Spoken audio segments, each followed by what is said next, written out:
আচ্ছা, তোমার কি মনে আছে স্কুলের সেই প্রথম ক্রাশটার কথা, যাকে দেখলেই মনটা কেমন জানি ধুকধুক করে উঠতো, কিন্তু সামনাসামনি গিয়ে একটা কথাও বলা হয়নি কখনোই। আসলে আমাদের সবার জীবনেই এমন একজন মানুষ থাকে যাকে আমরা কোনোদিন পাইনি, কিন্তু আজও ভুলতেও পারিনি। কিন্তু প্রশ্ন হলো, মনে করো তুমি অতীত পেছনে ফেলে নতুন কাউকে ভালোবাসতে শুরু করেছো এবং বিয়ের পিঁড়িতেও বসতে চলেছো। ঠিক সেই মুহূর্তেই যদি তোমার সামনে সেই পুরনো ক্রাশটা হুট করে আবারও সামনে এসে দাঁড়ায়, তাও আবার তাকে তোমার হবু বউই সামনে আনে, তাহলে তুমি কি করবে? পুরনো প্রেম কি আবারও জেগে উঠবে, নাকি নতুন মানুষটাকে বেছে নেবে?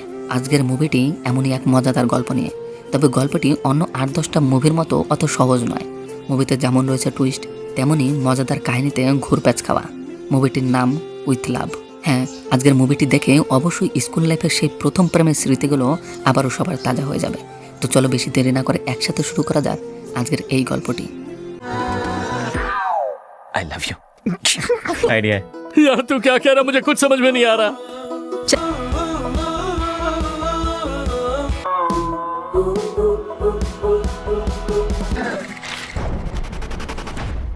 एक मिनट रुको।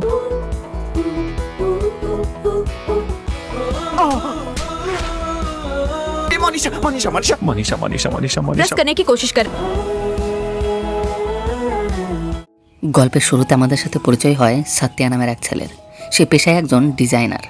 আর আজ সকালবেলায় সাত্যার বোন তাকে ফোন করে জানায় তার জন্য একটি মেয়ে দেখা হয়েছে। মেয়েটি একটি কফি শপে তার সাথে দেখা করতে আসবে এবং সাত্যাকে সেখানে গেলে মেয়েটি নিজেই চেনে নেবে। সাত্যা কফি শপে গিয়ে অপেক্ষা করতে থাকে। তখন একটি মেয়ে তার কাছে আসে এবং তাদের মধ্যে স্বাভাবিক কথা হয়, কিন্তু কিছুক্ষণ পর সেখানে অন্য একটি ছেলেও আসে এবং মেয়েটি জানায় এই ছেলেটি হচ্ছে তার বয়ফ্রেন্ড। তারা একে অপরকে ভালোবাসে, কিন্তু পরিবার থেকে জোর করে তাকে সাত্যার সাথে দেখা করতে পাঠিয়েছে। মেয়েটি সাত্যাকে এই বিয়ে ভেঙে দেওয়ার অনুরোধ করে এবং সে সেখান থেকে চলে যায়। সাত্যার মন খারাপ করে কফি শপের বাইরে এসে সিগারেট ধরায়। ঠিক তখনই মনীষা নামে এক রূপবতী মেয়ে তাকে ডাক দেয়। আসলে মনীষারই সাত্যার সাথে দেখা করার কথা ছিল, কিন্তু আগের মেয়েটি ভুল করে সাত্যাকে সব কথা বলে গেছে। মনীষা সব শুনে অনেক হাসে। এরপর তারা নিজেদের সম্পর্কের কথা বলতে শুরু করে। সাত্যা যখন তার স্কুলের নাম বলে, মনীষা অবাক হয়ে যায়। তারা বুঝতে পারে যে তারা দুজনে একই স্কুলে পড়তো। সাত্যা ছিল মনীষার সিনিয়র। যাই হোক, এরপরে তারা তাদের স্কুল জীবনের শিক্ষক, সহপাঠী এবং বিভিন্ন ঘটনা নিয়ে গল্প করে। সাত্যা তার প্রথম প্রেমের কথাও মনে করে। মেয়েটির নাম ছিল আনিশা, যে ছিল একজন মুসলিম মেয়ে। সাত্যা যখন উচ্চ মাধ্যমিকে পড়তো তখন আনিশা তাদের স্কুলে ভর্তি হয়। প্রথম দেখাতেই সাত্যা তার প্রেমে পড়ে যায়। যদিও সাত্যা পড়াশোনায় খুব একটা ভালো ছিল না, কিন্তু সে আনিশাকেই তার জীবন সঙ্গী হিসেবে ভাবতে শুরু করে। তবে সরাসরি কথা বলার সাহস তার কখনোই হয়নি। সাত্যার বন্ধু দীনেশ তাকে সতর্ক করে বলেছিল যে আনিশা মুসলিম পরিবারের মেয়ে এবং সে হয়তো সাত্যার দিকে ফিরেও তাকাবে না। একদিন সাত্যা দেখে যে কুদ্দুস নামে একটি ছেলে আনিশার সাথে কথা বলছে, যা দেখে সাত্যা আরও খুবই জেলাসি ফিল করে। এরপর স্কুলের একজন রাগী শিক্ষক পরীক্ষায় খারাপ করার জন্য সাত্যা ও তার বন্ধুদের মারধর করেন। সেই সময় ক্লাসে মনীষা ডাস্টার নিতে এসেছিল। আর মার খাওয়ার পর সাত্যা যখন বেঞ্চে বসেছিল তখন আনিশা প্রথমবার তার সাথে কথা বলে এবং জিজ্ঞেস করে খুব বেশি ব্যথা লেগেছে। এতে সাত্যা ভীষণ খুশি হয়। এরপরেই দীনেশ একদিন জানায় সাত্যাকে যে অন্য একটি ছেলেও আনিশাকে ভালোবাসে। সাত্যা রেগে গিয়ে সেই ছেলেকে ওয়ার্নিং দেওয়ার জন্য সন্ধ্যাবেলায় আনিশার টিউশনের সামনে যায়। সাত্যা সেই ছেলেটির পথ আটকায় এবং তাকে ভয় দেখায়। তাদের মধ্যে মারপিটও শুরু হয় একটা সময়। সেই মুহূর্তেই এক অটো ড্রাইভার এসে তাদেরকে থামায়। পরের দিন ছিল আনিশার জন্মদিন। সাত্যা তার জন্য নিজের হাতে একটি উপহার তৈরি করে এবং সিদ্ধান্ত নেয় যে সেই উপহারটি দিয়েই তাকে প্রপোজ করবে। স্কুল শেষ হলে সাত্যা তার হাতে বানানো উপহারটি নিয়ে আনিশাকে প্রপোজ করার জন্য অনুসরণ করতে থাকে, কিন্তু মাঝপথে সেই ছেলেটি যাকে আগের দিন সাত্যা মেরেছিল তার একদল বন্ধু নিয়ে হাজির হয় সাত্যাকে মারার জন্য। সাত্যা ভয়ে পালানোর চেষ্টা করে, একটি পার্কে আটকা পড়ে যায়। ছেলেগুলো যখন তাকে মারতে উদ্যত হয় তখনই সেখানে চলে আসে কুদ্দুস। কুদ্দুস সবাইকে থামিয়ে দিয়ে বলে সাত্যা তাদের সিনিয়র, তাই কেউ যেন তার গায়ে হাত না তোলে। কুদ্দুসের ভয়ে ছেলেগুলো ক্ষমা চেয়ে চলে যায়। এরপর কুদ্দুস সাত্যাকে সাহস দিয়ে বলে যে অনেক ছেলেই আনিশার পেছনে ঘুরছে, তাই দেরি না করে দ্রুত তাকে প্রপোজ করতে। এই কথা শুনে সাত্যা সাহস তো পায়, কিন্তু সে প্রপোজ করতে পারে না। এভাবেই ধীরে ধীরে প্রায় একটা বছর কেটে যায়, যার মধ্যে তারা মাঝে মাঝে কথা বলতো, যে সময়গুলি সাত্যার কাছে খুবই স্পেশাল। আর এরপরে চলে আসে তাদের স্কুলের বিদায় অনুষ্ঠান। সাত্যা ঠিক করে আর সে আনিশাকে প্রপোজ করবেই, কিন্তু ঠিক সেই সময় তার বন্ধু দীনেশ এসে তাকে এক বড় ঝাটকা দেয়। দীনেশ বলে আনিশাকে তুই ভুলে যা, কারণ সে অন্য একটা ছেলেকে ভালোবাসে। সাত্তিয়া বিশ্বাস করতে চায় না, কিন্তু দিনেশ তখন তার ফোনের মেসেজ দেখিয়ে বলে সেই ছেলেটা আমি আর আনিশা গত কয়েক মাস ধরে সম্পর্কে আছি। এই কথা শুনে সাত্তিয়া পুরোপুরি ভেঙে পড়ে এবং আড়ালে গিয়ে অঝরে কাঁদতে শুরু করে। সে তাদের পুরনো কাটানো স্মৃতিগুলো মনে করে কষ্ট পেতে থাকে। সাত্তিয়া বুঝতে পারে আনিশা আসলে তার দিকে নয়, বরং তার পাশে বসে থাকা দিনেশের দিকেই তাকাতো। আর বর্তমানে এই সমস্ত গল্প শুনে মনীষা হাসতে থাকে। সাত্তিয়া আরও জানায় স্কুলের সেই বিদায় অনুষ্ঠানে একটি ঝামেলা হয়েছিল। তাদের রাগে শিক্ষক স্বামীনাথন স্যারকে সবাই গালিগালাজ করছিল, কারণ রটেছিল তিনি মেয়েদের বাথরুমে উকি দিয়েছেন। সেই রাগে এবং নিজের ব্যক্তিগত কষ্টের বহিঃপ্রকাশ হিসেবে সাত্তিয়া স্যারকে একটা জোরে থাপ্পড় মারে। এরপর থেকে সে সবার সাথে যোগাযোগ বন্ধ করে দেয় এবং পড়াশোনায় মন দেয়। বর্তমানে মনীষা সাত্তিয়াকে জিজ্ঞেস করে এরপর কি হয়েছিল। সাত্তিয়া বলে আনিশার বিয়ে হয়ে গিয়েছে এবং তার একটি বাচ্চাও আছে। সে নিজের জীবনটা আনিশার কথা ভেবে নষ্ট করেছে। মানিষা তখন রেগে গিয়ে বলে কোনো মেয়ে তোমার সাথে কথা বললে নাম্বার দিলে সে তোমাকে ভালোবাসে এমনটা তো নয়, আর তুমি তো তাকে কোনোদিন প্রপোজই করেনি। এরপর মানিষা নিজের সম্পর্কের কথা বলতে শুরু করে। সে জানায় তার 2টি ব্রেকআপ হয়ে যায়, কিন্তু প্রথম ভালোবাসা ছিল স্কুল লাইফে, আর সেই গল্পের ভিলেন ছিল স্বয়ং সাত্তিয়াই। মানিষা তার অতীতের গল্প বলতে শুরু করে। সে যখন 10ম শ্রেণীতে পড়তো তখন সাত্তিয়া ছিল দ্বাদশ শ্রেণীতে, মানে 12-এ। মানিষা ও তার 2 বান্ধবী পড়াশোনায় খুবই কাঁচা ছিল এবং তারা সবসময় দুষ্টুমি নিয়েই থাকতো। তাদের প্রথম সাময়িক পরীক্ষার সময় মানিষার পাশে বসেছিল বালাজি নামের এক শান্ত ও মেধাবী ছাত্র। মানিষা নিজে না লিখে বালাজির খাতা দেখে কপি করতে থাকে। সেই খাতাটি অন্য বান্ধবীদেরও দেয়, কিন্তু একটা সময় শিক্ষক তা দেখে ফেলেন এবং বালাজিকে মারেনও। প্রিন্সিপালের কাছে নিয়ে বালাজির নামে বিচারও দেয়, কিন্তু বালাজি প্রিন্সিপালের কাছে গিয়ে বকুনিও খায়। কিন্তু বালাজি একটাবারও মনীষার নাম বলেনি। এই মানসিকতার জন্যই মনীষার মনে এক গভীর অনুরাগ জন্মায়। সে সবসময় বালাজিকে অনুসরণ করতে থাকে, ধীরে ধীরে তাকে পছন্দ করতে শুরু করে। আর একদিন বালাজির কাছাকাছি হওয়ার জন্য মনীষা তার সাথে একই টিউশনে ভর্তি হয়। আর একদিন টিউশন শেষে মনীষা সাহস করে বালাজিকে বলে আমরা কি একটু একসাথে হাঁটতে পারি। দুজনে যখন হাঁটছে, মনীষা যখনই ভাবে যে আই লাভ ইউ বলতে যাবে, ঠিক তখনই বালাজি কিছু একটা দেখে ভয় পেয়ে মনীষাকে সেখান থেকে চলে যেতে বলে সে নিজেও দৌড়ে পালায়। মনীষার সামনে গিয়ে দেখে সেখানে সাত্তিয়া ও দিনেশ মিলে অন্য একজনের সাথে মারধর করছে।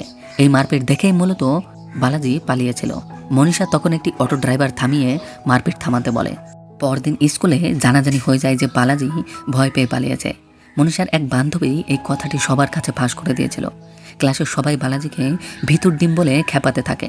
নিজের ভালোবাসার মানুষকে এভাবে অপমানিত হতে দেখে মনীষা প্রচণ্ড রেগে যায় এবং তার সে বান্ধবীর নাকে ঘুষি মেরে নাক ফাটিয়ে দেয় এবং প্রিন্সিপাল তাকে অনেক বকাবকিও করে। মনীষা রুম থেকে বের হতেই দেখে একটি ছেলে বালাজিকে নিয়ে হাসাহাসি করছে। সে তখন তার হাতের কম্পাস দিয়ে সেই ছেলেটিকেও আঘাত করে। এইসব ঘটনার পর থেকেই বালাজি মনীষার ওপর বিরক্ত হয়ে তাকে এড়িয়ে যেতে শুরু করে। এমনকি সে মনীষার ফেসবুক থেকেও ব্লক করে দেয়। স্কুলের শেষ দিকে এসে মনীষা একটি স্ল্যাম বুক নিয়ে বালাজির কাছে যায়। স্কুলের শেষে এসে মনীষা একটি স্ল্যাম বুক নিয়ে বালাজির কাছে যায় এবং অনুরোধ করে সেখানে কিছু লিখে দিতে, কিন্তু বালাজি তাকে সম্পূর্ণ ইগনোর করে। মনীষা মনে মনে খুবই কষ্ট হয়। এরপরে ফাইনাল পরীক্ষা শেষ হয়, তারা একে অপরের থেকে দূরেও চলে যায়। মনীষা এরপরে তার কাছে ক্ষমাও চাইতে পারে না, প্রপোজও করতে পারে না। আর গল্পটি বর্তমানে ফিরলে রেস্টুরেন্টে একটি ছেলে মনীষার কাছে এসে একটি ফটো তুলতে চায়। সাত্তিয়া অবাক হয়ে যখন ইনস্টাগ্রাম চেক করে, দেখে যে মনীষার 1 মিলিয়ন ফলোয়ার্স এবং সে একজন বড় ইনফ্লুয়েন্সার। সাত্তিয়া একটু লজ্জা পায়, কারণ সে আগে চিনতে পারেনি তাকে। মনীষা তখন সাত্তিয়াকে বলে যদি আনিশা আবার তোমার সামনে আসে তবে তুমি কি করবে। সাত্তিয়া বলে তার তো বিয়ে হয়ে গিয়েছে, এখন আর কি করার আছে। মনীষা তখন বলে যদি আমার বালাজি সামনে আসে আমি তাকে ডাইরেক্ট প্রপোজ করব। এরপরে মনীষা সাত্তিয়াকে একটি অদ্ভুত আইডিয়া দেয়। সে বলে চলো আমরা আমাদের সেই পুরনো ক্রাশদের খুঁজে বের করি এবং তাদের প্রপোজ করি। এতে আমরা একে অপরকে আরও ভালো করে চিনতে পারবো, একসাথে আমরাও একে অপরের সাথে সময় কাটানোর সময়টা পাবো। সাত্তিয়া প্রথমে এটিকে একটি বাজে আইডিয়া বলে উড়িয়ে দেয়। মনীষা চলে যাওয়ার সময় সাত্তিয়া তার নাম্বার নিতেও ভুলে যায় এবং পরে ইনস্টাগ্রামে অনেক মেসেজ করলেও মনীষা রিপ্লাই দেয় না।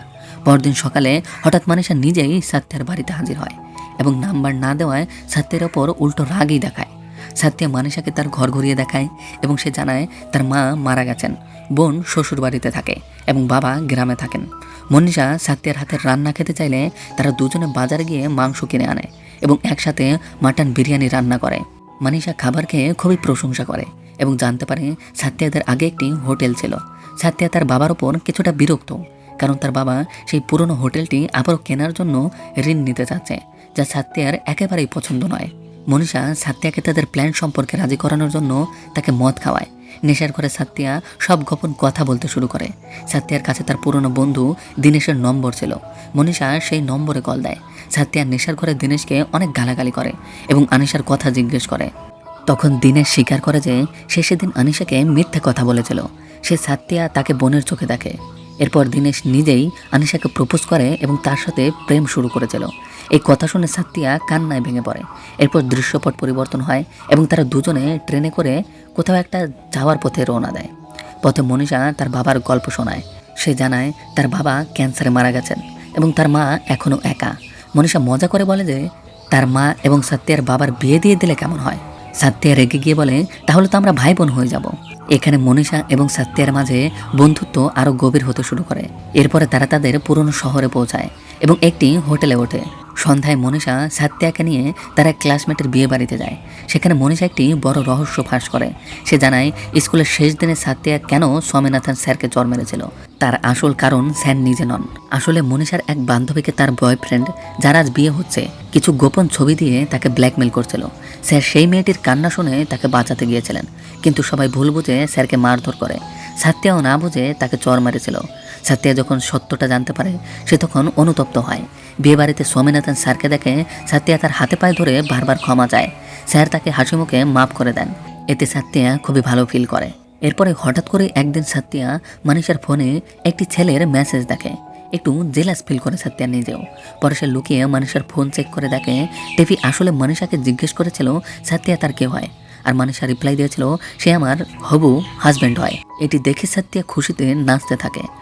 আর পরদিন সকালে সাত্যা খুবই লজ্জা পাচ্ছিল, কারণ আগের রাতে নেশার ঘরে তারা খুবই কাছাকাছি এসেছিল। সাত্যা ভেবেছিল মনীষা তাকে ভালোবাসে, তাই বলেই এমনটা করেছে। কিন্তু মনীষা তাকে থামিয়ে দিয়ে বলে কাল রাতে আমরা দুজনেই নেশায় ছিলাম, তাই ভুলেই এইসব হয়ে গিয়েছে। সাত্যা এতে খুবই কষ্ট পায়। সে মনীষাকে মন থেকে ভালোবেসে ফেলেছিল। এরপর তারা তাদের সেই পুরনো স্কুলে যায় এবং সেখানে কুদ্দুসের সাথে দেখা হয়। কুদ্দুস জানায় যে আনিশা এবং বালাজি দুজনেরই খোঁজ পেয়েছে। আর পরের দিনই মনীষা আনিশাকে একটি ক্যাফেতে ডাকে। সেখানে সাত্যা তার স্কুলের জীবনের প্রথম প্রেম আনিশাকে দেখতে পায়। আনিশা এখন বিবাহিত এবং তার একটি বাচ্চাও আছে। মনীষা তাদের কথা বলার সুযোগ করে দিয়ে দূরে সরে যায়।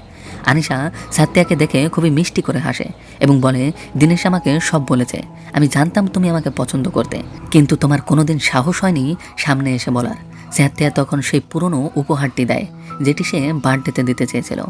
অনিশা উপহারটি দেখে খুবই খুশি হয় এবং সাত্যাকে বলে আমি এখন বিবাহিত, তবে তোমার এই ভালোবাসা আমার আজীবন মনে রাখবো। সাত্যা আনিশার কাছ থেকে বিদায় নিয়ে হালকা অনুভব করে। এরপর মনীষা তাকে জানায় সে যদি বালাজিকে পায় তাহলে তাকে প্রপোজ করবে। সাত্যা আবারও জেলাসি ফিল করে। যাওয়ার পথে সাত্যা জানতে পারে টেফি বা মনীষা সেই রহস্যময় ফলোয়ার আসলে অন্য কেউ নয়, স্বয়ং বালাজি। বালাজি ছদ্মনামে মনীষাকে সবসময় ফলো করত, কারণ সেও তাকে আজ পর্যন্ত ভুলতে পারেনি। এর পরের দিনই সাত্যা এবং মনীষা বালাজির বাড়িতে যায়। সাত্যা তাদের একা কথা বলার সুযোগ দিয়ে বাইরে বেরিয়ে আসে। বালাজি মনীষাকে বলে স্কুলের শেষ পরীক্ষায় তুমি চলে যাওয়ার পর আমি তোমাকে অনেক খুঁজেছি। না তুমি আমাকে বলতে পেরেছিলে, না আমি তোমাকে সাহস করে ডাকতে পেরেছিলাম। মনীষা বুঝতে পারে বালাজি এখনও তাকে ভালোবাসে। ওদিকে সাত্যার বোন ফোন করে জানায় তার বাবা খুবই অসুস্থ।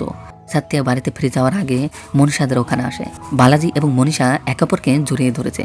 এটি দেখেই সে যা বোঝার বুঝে যায় এবং সে বাবার কাছে ফিরে আসে।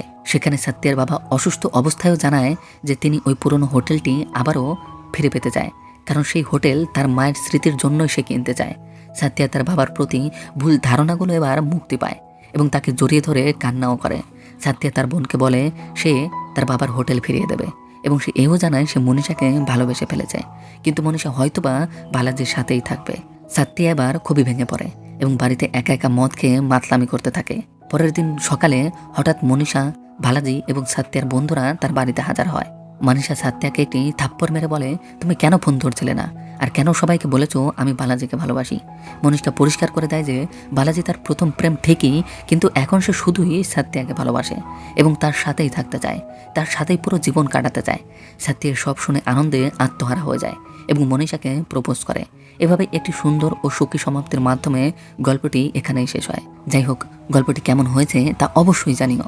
তোমাদের সাথে খুব শীঘ্রই আবারও দেখা হচ্ছে অন্য কোনো সুন্দর গল্পের সাথে। ততক্ষণের জন্য বাই অ্যান্ড টেক কেয়ার।